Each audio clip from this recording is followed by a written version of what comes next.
এটাও তো আওয়ামী লীগই শুরু করেছিল, ঠিক না? আপনার আমিনুল যে ফুটবলার, সাকিব তো আর বাংলাদেশ রাষ্ট্রের জন্য কিছু বয়ে আনে নাই, সাকিব নিজে অনেক কিছু অর্জন করেছে। আমিনুল তো বাংলাদেশ রাষ্ট্রের জন্য পুরস্কার বয়ে এনেছিল না? জাতীয় দলের ক্যাপ্টেন ছিল। আমিনুলকে যেইভাবে অত্যাচার করা হয়েছে তখন কি আপনারা প্রশ্ন করেছিলেন? আমিনুলকে তো জেলে ভরা হয়েছে, সাকিবের বিরুদ্ধে মামলা হয়েছে। তারপরও আমরা, এটা পুলিশ প্রশাসনের ব্যাপার, আমরা যতটুকু বলার চেষ্টা করেছি। মামলা হওয়া বা এফআইআর হওয়া মানে তো গ্রেফতার না।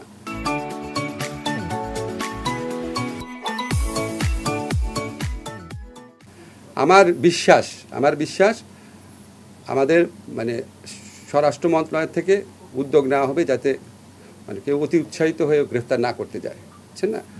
আর মানে আপনি যদি কম্পারেটিভ ফিচার যতগুলো আপনারা প্রশ্ন করেছেন, সব কিছুর জন্মদাতা হচ্ছে আওয়ামী লীগ। আমি কি বাড়িয়ে বলছি? সব কিছুর কোন এক্সাম্পল চান? এবং তারা এমন একটা পর্যায়ে, আপনারা তো জানেন যে every action has some reaction, না? ইকুয়াল রিয়াকশন বলে, কিছু রিয়াকশন হয়, সেটা আমরা পছন্দ করি না, কিন্তু এই রিয়ালিটিটা তো বুঝতে হয় যে এটা তো আউট অফ দ্য ব্লু আসে নাই।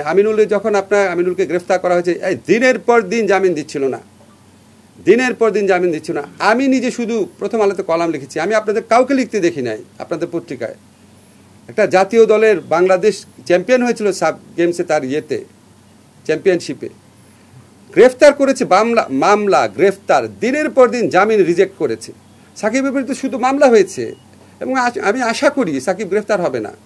এবং আমাদের পুলিশ বাহিনীকে আমি যতদূর জানি এরকম একটা ইনস্ট্রাকশন দেওয়া আছে যে মানে অবিশ্বাস্য, অ্যাপারেন্টলি খুব অবিশ্বাস্য কিছু হলে যতটা পারা যায় আইনগত সীমার মধ্যে থেকে রেস্ট্রেইন দেখানোর জন্য, আর কি, রেস্ট্রেইন বজায় রাখার জন্য। এটা আলাদা করে তো বলার কিছু নয়, আমি তো সবার কথাই বলেছি, বুঝছেন না? না, সাংবাদিকের বিষয়ে আমি আলাদা করে বলবো কেন? সব মানুষের সমান অধিকার। আদালত প্রাঙ্গণে সাংবাদিক প্রহত হবে না, কেউই হবে না প্রহত। এমনকি আদালত প্রাঙ্গণে যদি আপনি মানে খুনের দায়ে অভিযুক্ত, মানে কি বলবো, গণধিকৃত কোনো ব্যক্তিও যদি গ্রেফতার হয়, তাকেও আদালত প্রাঙ্গণে আক্রমণ করা যাবে। এখানে সাংবাদিকের স্পেশাল প্রিভিলেজ পাওয়ার তো কিছু নেই। আমাদের সংবিধানে সাংবাদিক অসাংবাদিক কোনো ভাগ করা হয়নি। কেউ কোনো রকম জুলুমের আক্রমণের শিকার হবে না। আপনারা শুনে খুবই খুশি হবেন। একটা স্টেপস মানে বলার লোভ সামলাতে পারছি না।